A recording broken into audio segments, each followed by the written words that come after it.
Does trauma in one generation resonate in the next generation? Do adverse events in our childhood have long-term effects on our mental and physical health that can last a life course, but also perhaps even move to the next generation? I was a hard scientist, trained in genetic and biochemistry. And to me, this sounded as voodoo. How is it possible that something happens to you in childhood and you are unhealthy when you were an old man? And this question is actually one of the oldest questions humans ask themselves since they were walking the face of this earth. Is it nature or nurture? What's more important, the genes that we come into this world with, or what happens to us in this world?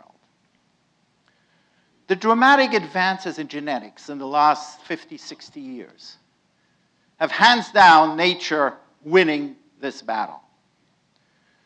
Genetics and the sequencing of the human genome provided for us unbelievable information and the belief that everything is in our genes.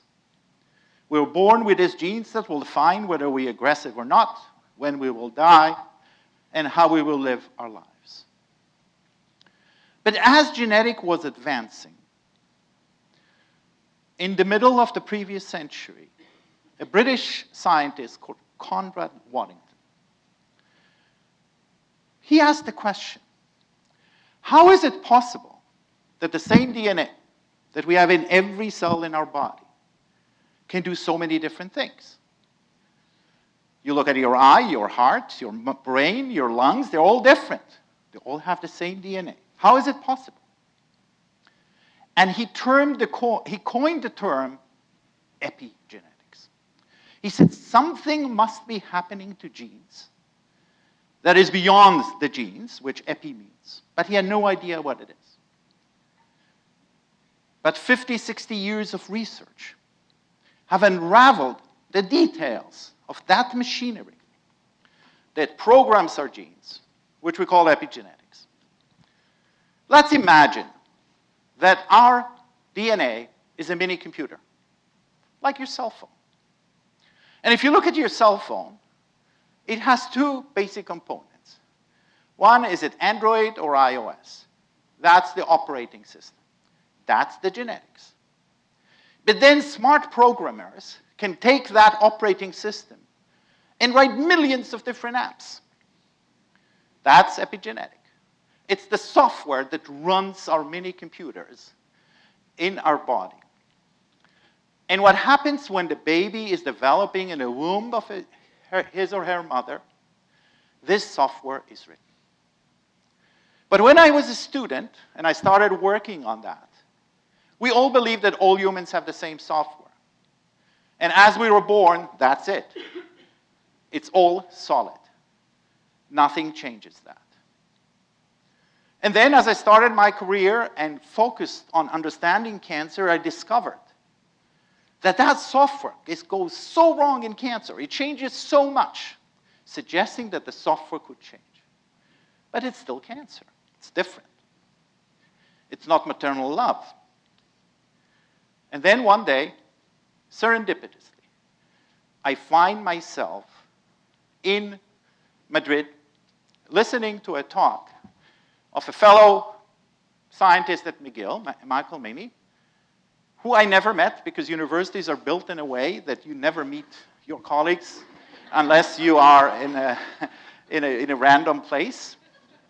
And he was studying something that I thought was a total waste of my hard-earned tax dollars. He was studying maternal love in rats. And what he noticed is that rat mothers do maternal care differently from each other, as humans do. Some rats do a lot of it. Some rats do very little. Most rats do something in between. That's not that interesting, but he noticed that the pups of these rats that have a high maternal care mother develop to control their stress response in a very good way. And those that have a low-caring mother have a very heightened stress response and they're very different. And he asked the question, why? So the obvious answer for us was, it's genetic. This mother rat has different genes than that mother rat, and that causes all this difference. But what was done was what we call a cross-fostering experiment. You just exchanged the mothers. You took the mother that was a high and asked her to foster, to rear the pups that came from a low mother, and opposite. And the conclusion was very clear. It's not the genes of the mother that make the difference. It's the behavior of the mother that makes the difference. How is it possible? So I met Michael after that in a bar in Madrid, and I still thought this is all nonsense. And after a few beers, you know, everything changes. And we decided, and I said, wow, maybe it's like what's happening in cancer. Maybe what the mother does, in her behavior, she's changing the epigenetics of her pups. We spent 10 years working on it. And we found that there's a conduit between maternal love and actually the way, the chemistry that programs the DNA. So as the mother licks the pups, hormones in our neurotransmitters in our brain, like serotonin, you know, serotonin makes us happy, are released. And when dust is released, there's a whole cascade of things going on, changing the way the DNA is programmed epigenetically. And that changed everything about our understanding of how important social environments could be. Not only in defining our social environment, but even in defining the hardcore chemistry of our computers that are running our body. Later on, I wanted to know, is it true for humans? And we had in Quebec an ice storm that shuttered the electric grid of Quebec in the dead of the Canadian winter for up to 6 weeks. And just think about the mother that was pregnant at the time and delivered. So I had another colleague at McGill, Suzanne King, and she was looking at what happened to the children that were born at that time. And she realized that these children who had excess stress during the time, not everybody had the same stress. You know, it's very hard to study in humans. Humans are complex. We can't do experiments with humans. But in this case, God did an experiment, right? God threw an ice storm, and not everybody suffered from the ice storm the same way. So we had a whole group of people. And the kids whose mother was highly stressed developed autoimmune issues, high rate of autism, and problem in metabolism. So behavior, metabolic issues, and immune issues. And I said to Suzanne, let's look at their DNA, 15 years after this event. And we can see the signature of the ice storm in their DNA. But we could also see, doing mediation analysis, that actually the changes in DNA mediated the symptoms that they were going through. So now, one asks the question, why do we have such a system? Is it just an accident of evolution? Is it just bad things happen and that's it? Or is it really good? And the answer that I believe is the answer is that we have that epigenetic system to make sure that our DNA functions in a changing world. Our DNA is very old. It doesn't know if we are going to be born in Ecuador, where night and day are the same, or in Sweden, where the nights are long in the winter and the days are long in the summer. We need to know these things. Are we going to be born in a place where there's adversity and we have to be hyper-agile and stressful to deal with the adversity? Or are we going to be born in a middle-class, polite, civil society where being stressed could kill us, could destroy us, could make us an outfit? And so, so this system was created the way the mother can now project to her offspring this is the kind of world you're expected to be living in. For example, is there going to be a lot of food or little food? If there's going to be a lot of food, you better not eat too much because your next meal is there, is guaranteed. But if there's little food, you better binge every piece of calorie you see because you don't know when the next meal would be. But now think, this information is given to the child, but he lives in the United States where he can buy a McDonald's up to a few years ago for $1.99. So calories were cheap.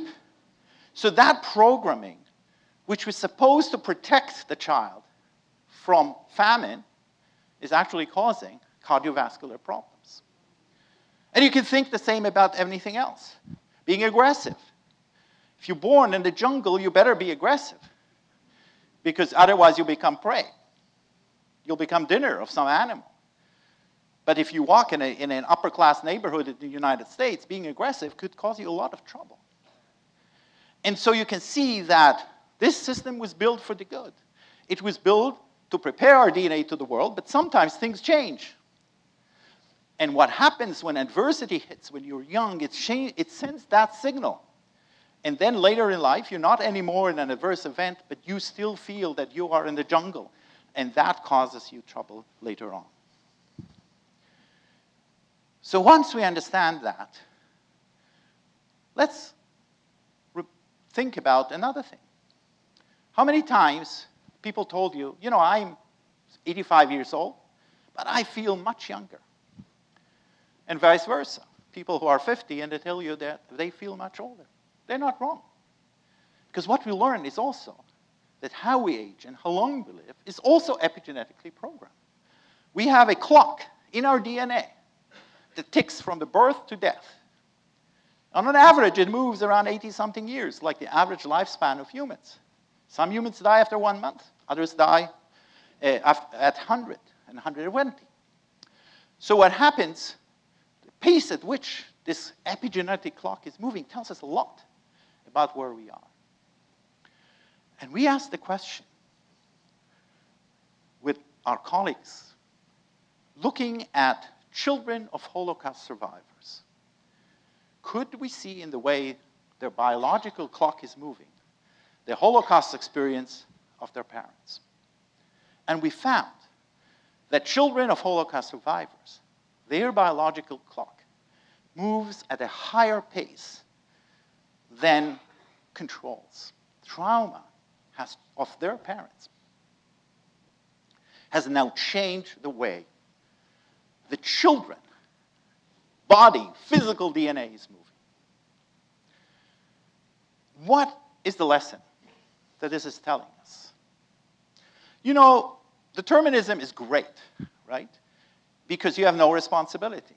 Your genes are bad, you're bad. Your genes are smart, you're smart. Your genes are good, you're good. And it raises a lot of ethical questions about agency. Who is responsible? Am I responsible? No, evolution is responsible. These are my genes. Epigenetics tells us, yes, our genes are our inheritance. Dad and mom gave us the genes that we have. But it's what we do with these genes. Do we till and protect the genes? That will eventually define our lives. But that's only part of the story. What I told you today is not only you're defining your own life, you're defining other people's lives. The mothers, the way they treat their pups. We don't know about the, people will ask me, what about the fathers? I just told you about the mothers. The reason I don't tell you about fathers is because animals that we studied, the father just donates the sperm. He is not participating in the nurturing, so we don't know. But obviously in humans, where fathers are part of the nurturing environment, we will find similar things. So what we do, the politics we do, the kind of societies we build, the speeches we give, have a huge impact, not only on what we say in the speech, but long-term on the lives of the people that are impacted by what we're doing. Everything counts, and everything is important, and everything has a consequence. So epigenetics has shifted the understanding of how our genes work, for something that we just explore to understand, the bad news that we came with to the world, to understanding how these genes are programmed and what we can do about making our genes, putting them in a more pleasant environment. I am a man of faith. I'm a religious person. Genetic determinism was always a problem. I'm also a scientist, and I listen to what my science says, because all the major faiths are speaking about personal freedom of choice, personal agency, personal responsibility. But now, what epigenetics has introduced into genetics is this idea that our degrees of freedom, yes, we get certain genes.